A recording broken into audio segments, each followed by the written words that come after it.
Hjertelig velkommen til Voss!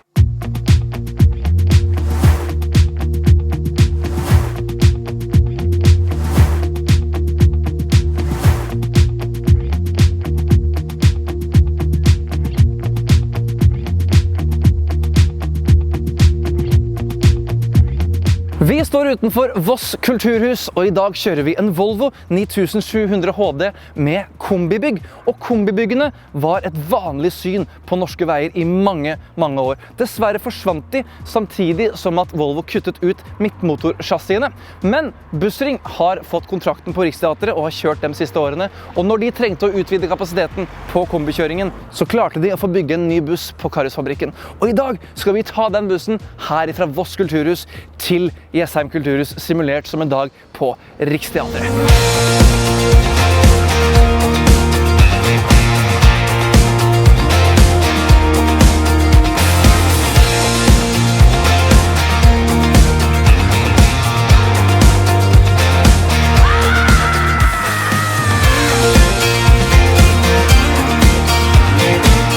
Velkommen ombord i Volvo 9700 kombi, og vi kjører altså en HD-versjon, og den er 15 meter lang, men innvendig er det bare 14 seter. For en luksus å være med på en sånn her buss.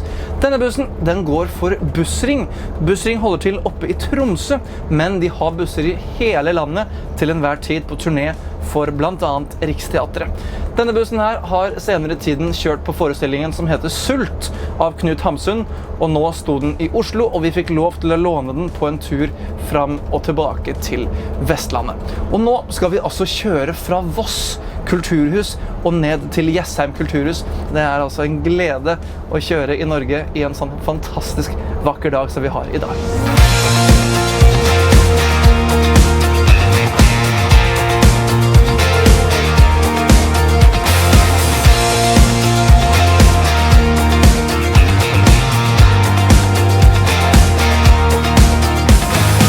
Bussen vi kjører i dag, den er 15 meter lang, og den er lengre enn en vanlig 9700 HD.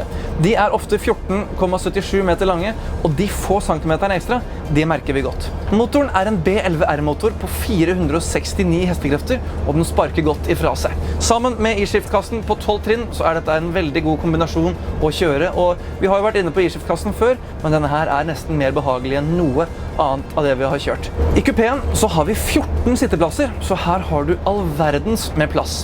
Og de menneskene som er med på den bussen her, de er jo her ombord i flere måneder. Så her har du det litt personlig. Du innreder bussen akkurat sånn som du selv ønsker å ha den. Og la oss for all del snakke om bagasjerommet. Her har vi det største bagasjerommet vi i Bussmagasinet noensinne har testet, og trolig kommer til å noen gang få teste. Vi har med oss hele 68 kubikk med bagasjeplass. Bussring frakter store rigger når de er på kulturhusturnéer, og de frakter alt fra lys, scenografi og kostymer rundt omkring i hele Norge.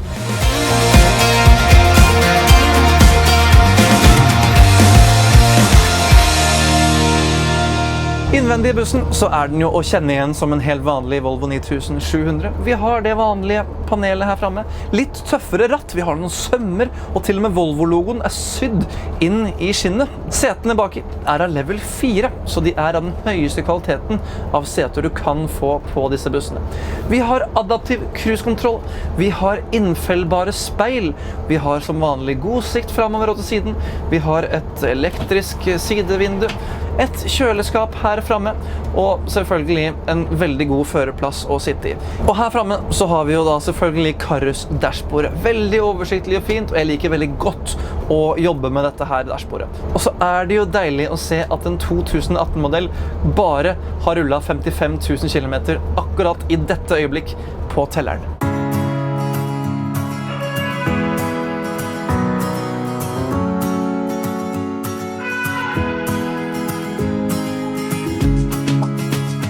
Ombord i denne bussen her så det ofte teknikerne, og hvis det en større produksjon, så kjører skuespillerne i en helt egen buss.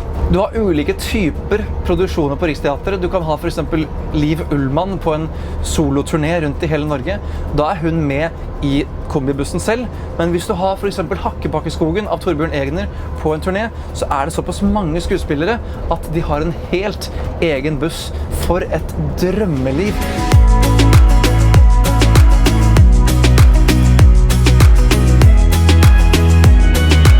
Jeg må jo si det at den bussen her en glede å kjøre. Den altså så lang, og den så stabil på veien, og den ligger som et tog, stille innvendig, og fjæringene på bussen bare duver bortover humpene. Og så må jeg jo også si det at det en glede å få lov til å kjøre gjennom Norge på en dag som i dag. Altså, vi ikke på Gutta på busstur i dag, men jeg må ta litt norgesreklame inni her også. Det har vært mye snøsmelting i fjellene, og det enorme fossefall rundt oss. Naturen brutal og vakker, og det mektig å kjøre gjennom dette her landskapet.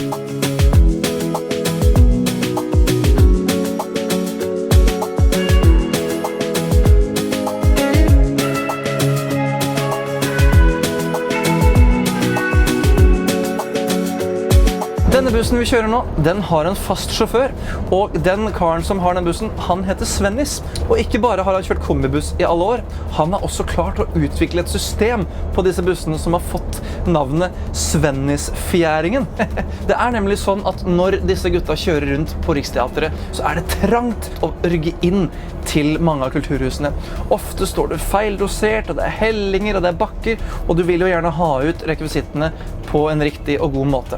Så da satt Svennis og tenkte for seg selv, hva om vi kunne løfta bussen på ulike nivåer for å kunne lagt den i vater?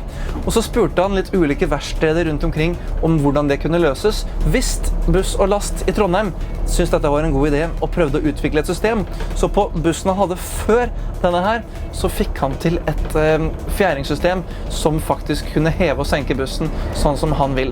Og det har de også implementert på denne bussen. Dette jo en hjemmesnekret løsning, så det jo på ingen måte en standardløsning fra Volvo, og det blir heller ikke gitt noen advarsel om du kjører med bussen hevet og senket. Så denne her løsningen kommer ikke vi til å prøve i dag. Den skal han som kan dette her ta seg av.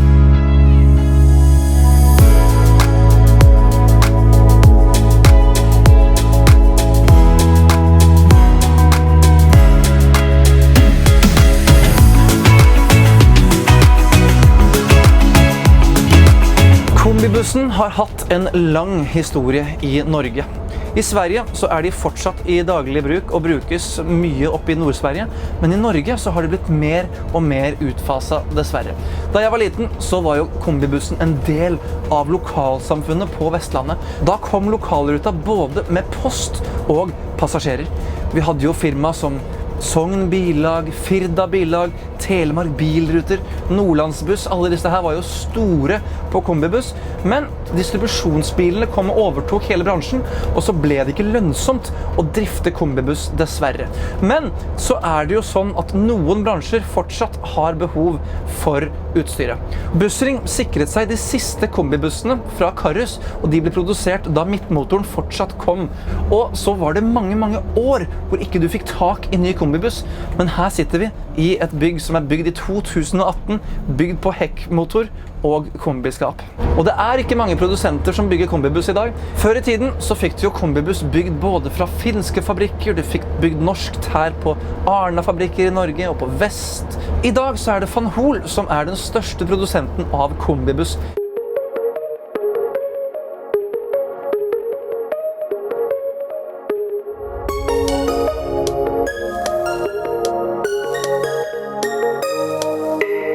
Og livet på Riksteatret mer som en livsstil enn en arbeidsplass. Og når du setter ut på turné, så du ikke hjemme igjen før 3 måneder senere. Og hvis du fortsetter å kjøre turné til turné, så kan du være borte i 9 måneder på rad. Turnéene de begynner i august cirka, og så kan de være ferdig så sent som i mai. Og så det et behagelig liv. Du kjører fra kulturhus til kulturhus, og visse dager så kjører du nesten ikke mil i det hele tatt. For eksempel om du kjører i Trøndelag, så har du veldig korte distanser. Du kan ha en dag hvor du kjører fra Trondheim til Stjørdal, så kan du ha en dag hvor du kjører Stjørdal til Levanger. Om det blir lengre distanser, så flyr skuespillerne og teknikerne til destinasjonene, og da kjører bussjåføren bussen alene til destinasjonen. Det kan for eksempel være at du har endt turné i Mandal, og du skal starte på en ny turné i Kirkenes. Og er det interesse for å ta en tur på Riksteatret med skuespillere, fullt rigget buss og følge dem på en tur, kommenter her nede da, så er jeg helt sikker på at vi i Bussmagasinet får lov til å følge Riksteatret på en turné i løpet av fremtiden.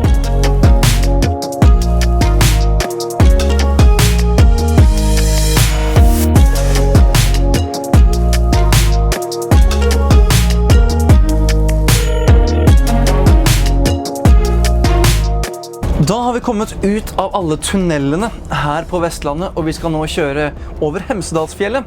Og nå skal vi virkelig teste hvordan denne bussen sparker ifra seg opp de bratte fjellsidene. Jeg har ikke pedalen i bånd, allikevel så trekker vi oppover, og den velger helt riktige gir i forhold til hva jeg har lyst til at den skal velge. Jeg trenger ikke å dra den i manuell og overstyre den selv. Den velger mykt og fint de girene jeg vil ha. Og det er jo merkelig å si at vi er på vei opp Hemsedalsfjellet, og det er 30 grader i skyggen ute. Her kommer det noen deilige svinger, og bussen krenger seg fint igjennom dem. Kommer seg fort opp i hastighet igjen, finner tilbake til riktig gir, trenger ikke overstyre girkassa.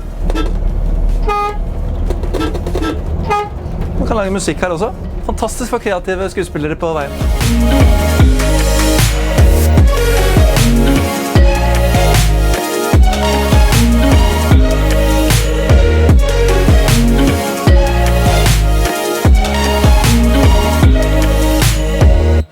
Da har vi kommet oss over fjellet, og vi er nå nede i Hallingdal, og vi har ikke så langt igjen før vi kommer fram til dagens mål, som er Jessheim.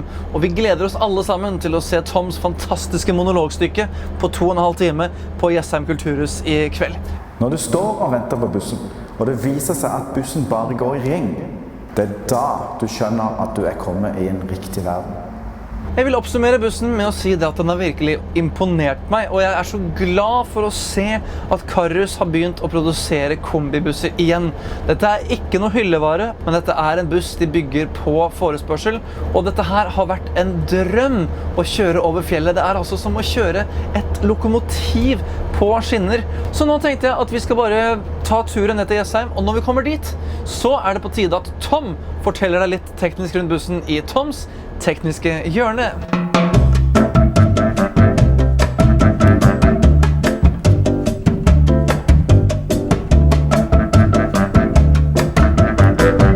Velkommen til Kulturhuset på Jessheim. Dette her er jo en så å si daglig prosedyre for de som jobber på denne bussen. Så nå skal vi ta en teknisk runde. Når bussen ankommer Kulturhuset, sånn som her på Jessheim, så strømmer det hjelpere til som er med og losser og laster bussen. Og selve skuespillerne, de gjør seg klare for kveldens opptreden. Sjåføren er jo disponibel her og kan jo være med og laste og losse, men han er også ansvarlig for at bussens last er godt sikret før man reiser av sted etter endt forestilling. Du har jo både bryterpanel på bussens side, og du har bryterpanel på fjernkontroll som du kan bruke til å styre liften. Den er jo lik sånn som på mange lastebiler. Forskjellen her er at lasterommet er litt høyere oppe på grunn av motoren. Men når du går inn, ca. 1 meter lenger inn, så går gulvet ned. Så du har 68 kubikk med lastekapasitet. Alle barske busser, med respekt for seg selv, har et ordentlig lysanlegg. Og her har vi jo varsellys, og det holder etter. Rett over frontruta så henger det noen lyskaster som egentlig ser ganske beskjedne ut. Men når du skrur de på, så får du en flombelysning som kan blende de fleste. Vi er jo alltid innom tankpåfyllinga. Og på denne bussen her så er det kun på den ene siden. Det som vi opplever hvis det er at du setter hurtigfylling på denne her og du går fra den, så kan du få en rekyl. Det vil si at du kan få en liten dam med diesel. Så vær litt forsiktig når du vet du nærmer deg makspunktet, så styr det litt manuelt. Og nå, ca. 8-9 meter senere, så finner vi AdBlue-en, og det har jeg nevnt før. Hvorfor plassere den så langt ifra dieselpåfyllinga? Det vil jo si at hver gang du trenger å fylle AdBlue, så må du flytte bussen fra tankene. Første luka her er parallelluke, og den er manuell. Og du ser at lasterommet er enormt. De to neste er vanlige vippeluker. Altså, det overrasker meg hvor stor bagasjerom i tillegg til lasterom vi har i denne bussen her. Så hvis du klarer å fylle dette her opp for de 14 passasjerene du er med deg på tur, så er du flink. Her er dieselmotoren. Det er en kraftig D11 på 469 hester. Ok, vi må ha kart for å finne frem til den. Det er ikke alltid du har behov for å legge ned lemmen for å laste eller losse småting. Da er det greit å ha en dør og et par stiktrinn. Det som er litt artig med denne bussen her, at du kan jo bruke den som en rullende scene. Du trenger jo faktisk ikke å laste ut av bussen alltid. Du kan jo faktisk rigge den innvendig. Så kan du åpne hele siden på bussen. Her har vi parallelllukkene. Disse er automatiske. Det er både automatisk åpne og lukke. Og på hver luke så er det en liten hemmelig knapp. Selv om du bare har 14 seter i denne bussen her, så er det jo godt å ha en egen VIP-inngang. Og den har vi her. På disse karusbyggene så har du en knapp på utsida, men du har også en hemmelig knapp på innsida. Sånn at hvis du stopper langs veien og du skal bare inn og ut, og sjåføren kanskje allerede tar seg en kopp kaffe, så er det en egen hemmelig knapp for å åpne døra. Tusen takk for at du så filmen her i dag, og om du liker det du ser, så klikk på knappen her nede. Den heter abonner, og da får du med deg alt som skjer på Bussmagasinet sine sider i fremtiden. Vi ses i en annen buss på en annen plass. Ha en god dag!